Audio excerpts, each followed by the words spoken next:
On Unpacking this morning, we are going to have a rather heavy conversation talking about sexual abuse or familial sexual abuse. All right. And so I have my ladies here who I'm going to introduce. I'm going to start with Audrey Quay. Oh, Cyrilla. Sorry. I have Cyril here. He's not a lady. Sorry. Oh, Charlie, yes. Sorry. You see, sometimes you say Cyrilla. Do your Cyrilla for me. Do your Cyrilla. You not do the Cyrilla. Oh, stop it. Okay, so I have Cyril here as well.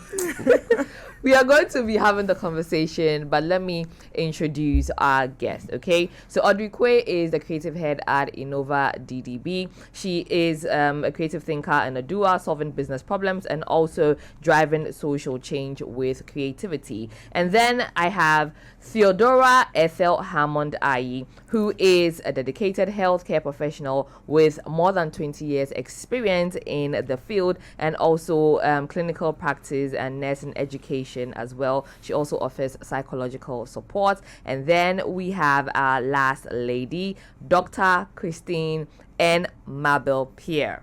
I got that right? Okay. Yes, you did. Dr. Christine also is the head of psychology at Mission Special, which is in Kokomlemle, and then she also has a PhD from Clark University in Massachusetts. Hello, ladies. You're welcome. Hi. Thank Gentlemen, you're welcome as well. Oh, that makes sense. Okay, so guys, if you haven't seen or heard about the Call Them Out campaign, which has been making the rounds on social media, we are here to have that conversation. So Audrey will tell us all about that. All right. Thank you, Lenny. A very good morning to your listeners and viewers, and Cyril. I don't want to forget you. Yeah. So, so this is an initiative, from Innova DDB Ghana. Innova DDB Ghana is a an award-winning marketing communications, company. And we believe that creativity has the power to move. I think that on that 3 Music and Innova DDB are aligned because we believe in the power of creativity. Yeah. And that is why we are using, our skills to, champion this cause of familial sexual assaults. And our campaign is called Call Them Out. It's basically Call Them Out. We are asking people to be accountable. We are asking people to call out abusers. We are telling people that silence makes you complicit. And so Call Them Out campaign is our way of platforming the issue and connecting victims to real help and support. So we are partnering with, some professionals at the back end because we are specializing in the communication of this and the deploying of the message. But we are partnering with, health professionals like my sister here. We have some child psychologists as well. Okay. And we have family life experts also on board to deal with this issue because we are triggering a national conversation. Yeah. And you can't just leave it hanging. You need to connect people with the right resources and, so that they can be rehabilitated, fully Get back the into necessary society. help. Yes. So basically that's what Call Them Out is about. And we are asking everyone to get on board. You can use the hashtag to check what we've already done. And you can join the conversation. Basically, we are calling society out to be more accountable to kids and, protect them from abusers by not staying silent. Okay. Now, I would also want to find out why the need for this campaign, because I strongly believe that for years and years it's been there. So it's a good thing that you're championing the campaign, of course, in partnership with 3 Music. So what was the need this year in particular to say that, we need to start to do this campaign and call people out? And also there's a very popular saying, or maybe there's a knowledge that people who go through abuse is usually somebody really close to you, maybe closer than you even think. Yes, so which is why we are tackling familial sexual abuse, because that is what happens within the family context or with people that these kids have some kind of relationship with, like teachers, neighbors, family, friends, people that they have some kind of relationship with. And this is a campaign that has been sitting on our shelf for some time now. And we realize that we are also, complices. We are also not doing anything about this. And even if you look online, you see that there's this uproar and people have started talking about this. And we're like, let's platform this properly and let's connect victims to real help. So that is why, we are talking about this, because I'm sure like everyone has some kind of account about this, maybe a family friend, a neighbor, a relative. It's very prevalent in our society, and it's about time we called it out. Yeah. So basically, we are using our creativity and our skills to amplify this message, because it's something that happens and it's becoming normalized, and that shouldn't be the case. Okay, that shouldn't be the case. Theodora, as an educator and a guidance and counseling psychologist, what would you say is the reason people probably don't want to open up as much as they should, or the reason they cover up the perpetrators of this evil? Thank you, Lenny, and good morning to your listeners as well. So basically, it's more of a cultural thing. So they are scared the family name will be tainted. They are scared they themselves will be victimized. Stigma. And then basically we don't teach our children to be strong enough. So they are afraid. So they are afraid. Is this physical strength you speak of, or no, mental? Psychological. Mental. Okay. So they are afraid. They are not strong enough. They feel people will rather laugh at them and things like that. So basically, we keep it quiet. I'll come to you. I'll come back to you on some advice that you can give, people, especially family members who have themselves gone through it, so that when they speak to other people and they don't mind them, what should they do? Who they can come to, in the hospital for psychological help and all of that.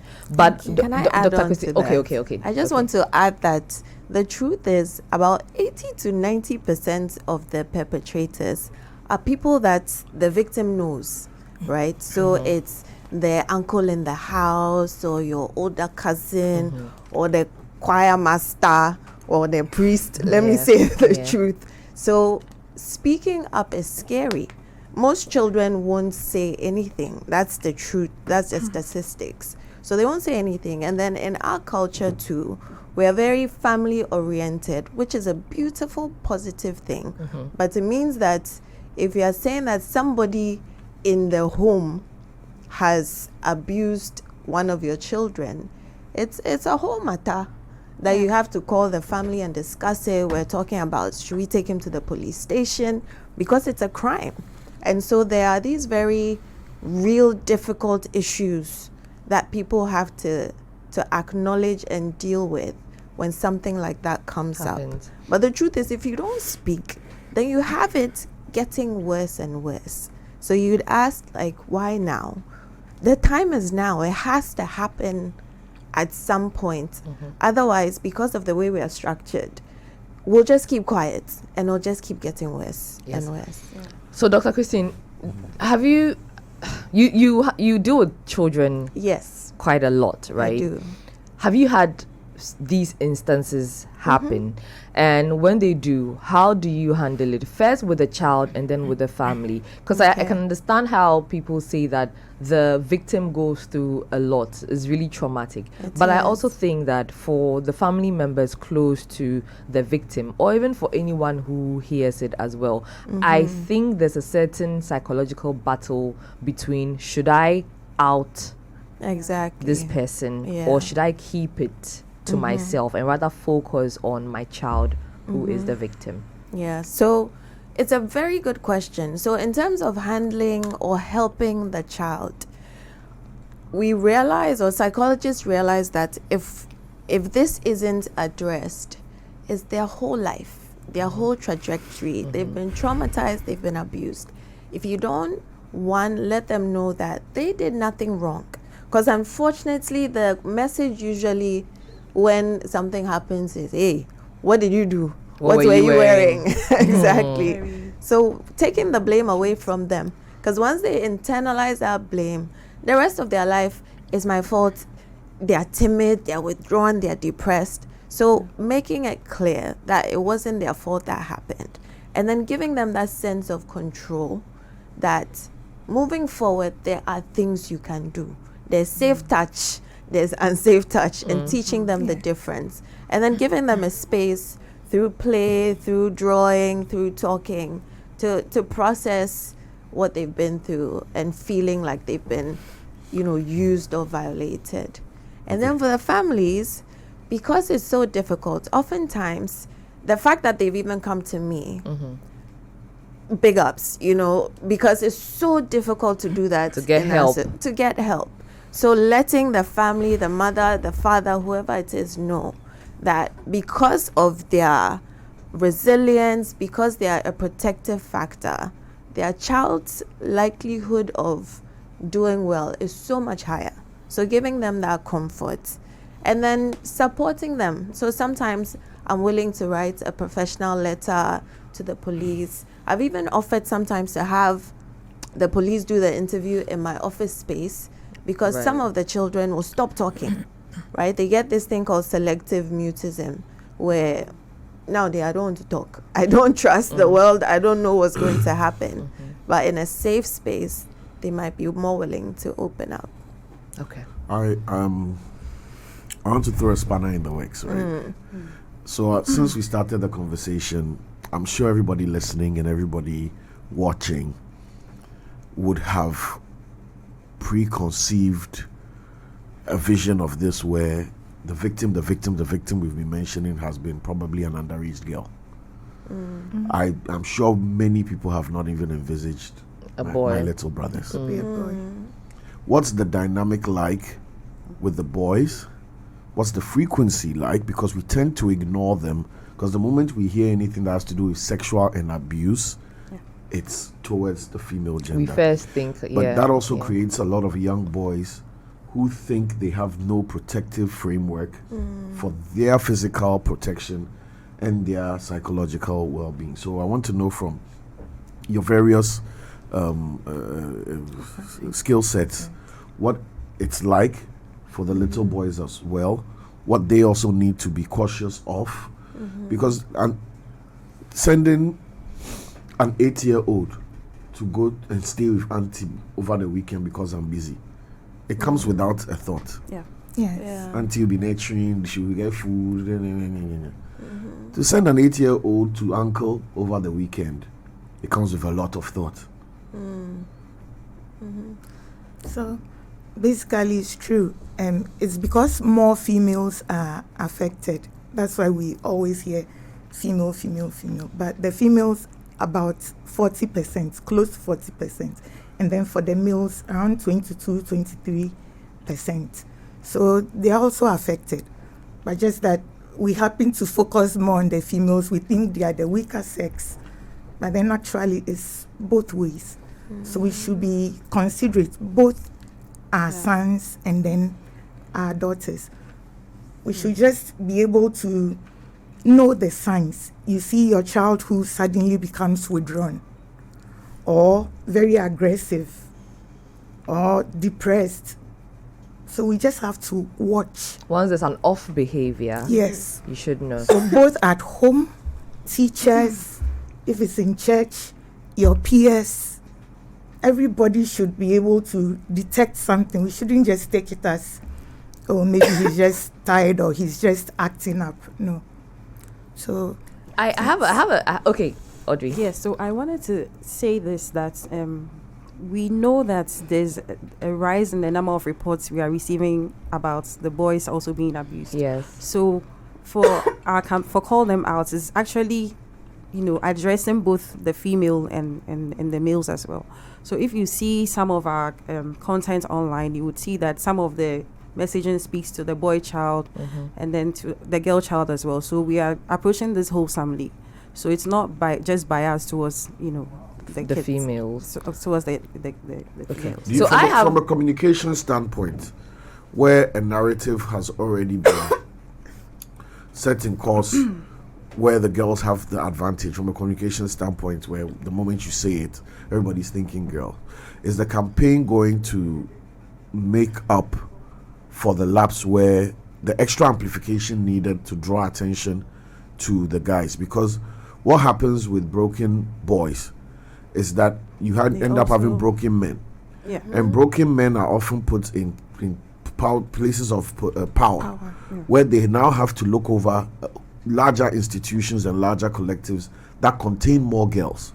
So saving one boy today might be saving 15 girls in a few years. Exactly. So I always challenge the statistic of it's 60%, 20%, because the impact of the gender and the trauma that they amplify over the years is not the same. One girl might be abused, unfortunately. Saving that one girl saves one girl. Saving that one guy is saving an abusive father, boyfriend, husband. Blah, blah, blah. But you see, also I think that in today's dynamics as well, it's important also because of the gender conversations and all of that. So we can't exactly say saving one girl saves one girl, because I mean what it is what it is, right? When I say saving one girl, I'm talking about from a perspective, not statistics. For example, let me give you a funny example. When you see painkiller ads, whose picture is on it? Who gender is a guy. It's a guy. Because that feeds into the status quo, right? When it has to do with well-being and beauty and all the beautiful things, it's a girl. Right? Because that is the misconception. And advertising and communications, we feed into the tide as it's going. So all I'm saying is that if you save one girl, I'm not saying that in reality only that girl has been saved, but perception-wise, people don't think about the break-off impact of that. But I want us to draw attention to that. That's what I'm asking. Yeah, so we a lot of men are also speaking out now. So I don't think that's it. I think it's more an issue of who reports it the most. I think women report it the most, but we are also very aware that this happens to guys, which is why our comms also is directed at both. And which is why we need more of such initiatives to, throw more light on abuse against the boy child. So this is just one thing that we have done. So we are looking, ideally we should be having many more conversations around this with different campaigns targeted at protecting guys.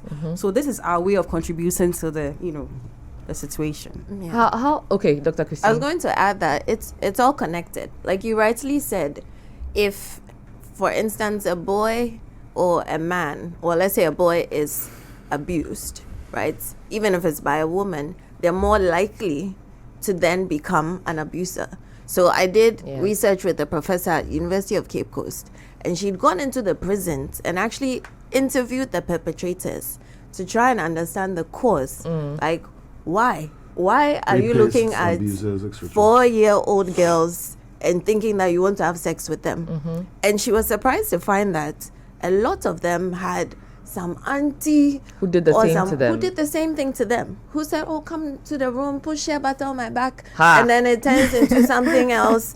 And boys, they don't report it, right? Because it's like, hey, I mean, you might even get a pat on the back, like, wow, sugar mommy. So it's all connected in that we are addressing both. Just child sexual abuse, whether it's boy or girl, is an issue.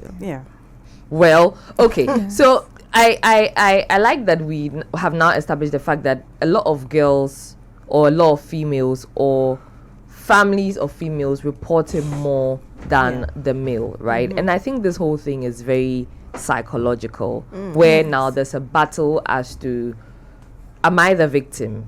Am I the reason this is happening to me? Because people also go through life thinking that maybe they did something, even if it's a 2-year-old or a 3-year-old or something, they just grow with that as well. So cleaning up society of these people, whether male or female, the perpetrators, I mean, whether male or female, is really, really important. And then also, I think that consequences matter, right? Yes. So I think that for some part of society as well, we've taken it as, oh, it's a part of society. So when it happens, then it becomes, because I've heard stories where some people are even pushed to go marry. Too many stories. Yes, marry the person who did whatever the person did to them. Or in cases where the girl gets pregnant, the girl is forced to have the baby. And that is where I'm coming to.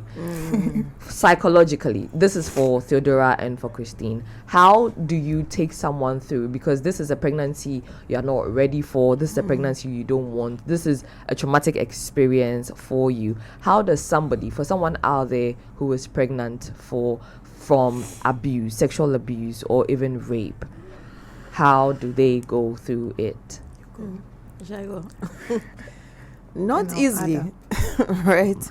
And like I said before, it is a trauma. It is a huge negative experience. They're going through it. If they have support, it helps a little bit. Some mothers are able to, especially after the baby is born, separate their love for the baby from their hate for the person that did that to them. Okay. Some are not.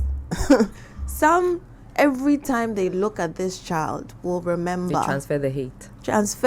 If you are not fortunate to, the child looks like the that, person. Is a constant reminder of the violation and the thing that was done to you. It's they need therapy. They need social support. They need love. So the same way it's like violation and hate was poured into your life. The only way to minimize it or get it out is to fill that life with support, with love. If you believe in God, with the belief in a purpose, a higher power. Some people even turn to advocacy or to doing something to help other people who have been in a situation like theirs. It is possible to rise above it, but there are many people who don't. There are many people who never do. So let me just add something to what my sister said. So it's constant therapy, as she said. The victims must know that they have a safe space. So you need to provide a safe space for them all the time. And then you need to let them know it's not their fault. It happened not because of something they did. So you need to let them understand that. And then also you need to always make sure that whenever they come, you are there to support them as well as their family. You also teach them or help them to strengthen themselves so that they'll be able to speak out whenever anything of that sort happens. Okay. Now, because you two are psychologists or deal with, people who are going through a lot of psychological trauma and all of those things, are there points where you give the people options to, if they don't want to keep the baby, because that's a lifetime of problems and troubles? Because the two of you didn't mention that, but that's also a possibility, issue, right? Are there those options as well? Because I also think that sometimes people should come to terms with what the reality is. This is what it is, how it is. I don't think I want to live the rest of my life looking at the face of a child whose dad did not do me right. So basically, there are different angles to it, but counseling by its nature will not force you to do something or tell you what to do. What we do is we present you with options. And then we guide you to make the best choice for yourself. But you still present the options? Yes, that when you make the choice, it's not like someone forced me to do this. You picked it yourself. So you are likely to follow through with it. But we're always there to guide you. Yes. The Call Them Out campaign, Audrey, how long is it going to be running for? Okay, so we just started, we launched last week. But we are looking to run this for as long as possible. So if anyone watching or listening is interested in partnering with us, you can get in touch with us. And because we are not just, sometimes when we do creative stuff, we just leave it as creative stuff.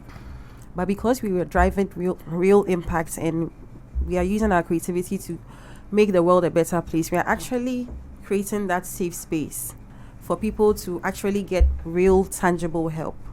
Because you realize that, which is another angle that our campaign takes. In the past, we've had campaigns where we're asking children to be brave, to speak up and all that. And children, like, they talk. But it's the way we handle it. Yeah. People don't believe them, and this whole culture of silence, people will just, ignore them. Which is why we are creating a safe space for them to, come to us, and then we will redirect them. So we have a dedicated landing page on our Innova DDB website. Okay. Which is titled Call Them Out. It has a lot of resources.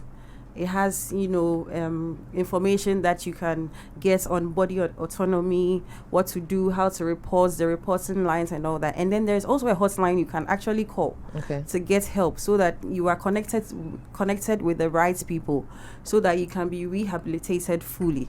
Because most of the people that these parents and society, they don't have the right ways of dealing with some of these disclosures. Even you can talk to someone and they'll sympathize, and they'll be like, but yeah, I don't know what to do. They don't know how to deal with these disclosures, and that is why we have created the platform, or the safe space, for people to get real help. So maybe you can project the flyer. There's a QR code you can scan. Can we put that up? There's a QR code you can scan to visit the site. There's also campaign messages in the form of flyers that you can download and share on your social media to amplify the message, because we need everyone on board. It's not just a me or you issue, it's a national issue, and the better we realize that and come together to end this, the better. Okay. The hotline, do you want to put that out? But so while she finds that, right? So while she finds the hotline. I mean, the content is on 3 Music TV's digital platforms and on TV as well. So once you're enjoying all the music videos and all the great content, you will be seeing it. Just make sure you engage. And it's not an attempt to destroy your family structure. The irony is, this is what protects your family structure. Exactly. Not all chaos and trauma is visible. Not everything has to be a bruise and a cut for you to see that it's eating away at your family. So the mindset, most importantly, needs to shift. You need to realize that in calling them out, you are protecting the future generations from suffering this very dark burden. So Speaking of music, so I forgot to add this. So we have actually have a campaign song. We'll be playing that before. So we'll play that while we wrap up the conversation. So to Dr. Christine and to Theodora. Okay, so we have the QR code and then the hotlines as well on the screen for those who want to call. You can call 050-128-9949. 050-128-9949. And I like the text on this artwork. Okay, it says she didn't just bath him, she touched him, called them out, and familial sexual assault. And this also goes back to what Cyril was saying, that it doesn't only happen to the ladies, it happens to the guys as well. Yes, and then this one says, confront the abuser now, protect the child, call them out, and familial sexual assault. Now, we've been talking about the victim. But there are people who are out there who are abusers. And so I would say to you people that if you have that sort of mentality, whether you're a man or a woman, do better for society, do better for yourself as well. I don't think there's anything good about abusing a 3-month-old baby, or maybe a year old, or 2 years, or whatever age, even if the person is a woman, right? Even if the person is fully grown. Consent matters, especially when they have the voice to say yes or no. But Dr. Christine and also Theodora, just your last words before you're off the show. So I'll say to families, fight for your family, right? Don't be silent. Don't look the other way. Don't avoid it. You're fighting for the unity and the health of your family. If there's a parasite or something toxic in the family, you need to take it out. You need to call them out. Yes. Yeah. Okay, Theodora. I would also like to add that when children come to us with issues, we should listen to them. We should be observant. Don't just say that, oh, this is a child's issue, and then you just let it go. Listen to them. Then, because the abusers are likely to be uncles, aunties, very close friends, your church member, your father, stepfather, stepmother, we have to be very careful and not just leave our children and without thinking. Then we need to teach our children, know what attaches and what attaches. So these are my private parts. They are very personal. So you can sing funny songs to them whilst they are growing. This is not to be touched. This is not to be touched. Down there is not to be touched. Just make something funny. And then you let them know if someone touches these areas. Even if the person says he or she is playing, it is not playing. You teach them to say no. Teach them to report. Teach them how to be firm, not to stay silent, and also believe in themselves. That's what I would like to add. Okay. All right. Thank you, Theodora. Audrey? Yes. So we need to protect our children, and so we need everyone on board. So follow the hashtag, call them out, like our posts, share, download them from the landing page. Just blast it everywhere. Basically, our logo is a megaphone. We need your help. We need to shout. We need to scream about this, and visit the landing page. Educate yourselves. Download the material there. It's really good. Teachers, people that are caring for kids, download these things. Teach children about body autonomy and what the right touch is, what the wrong touch is. Let's all get involved, and let's stop looking the other way. Let's stop being silent on this, because silence makes you complicit. So please, let's call them out, and let's save the future of our children. Let's call them out and let's save the future of our children. If you're just joining us and wondering what we've been talking about, it's Innova DDB's Call Them Out campaign in partnership with 3 Music TV. It's been a conversation with Audrey, Theodora, and also Dr. Christine, and then Cyril, aka Cyrilla. This has been Unpacking, but before we let you go totally off Unpacking,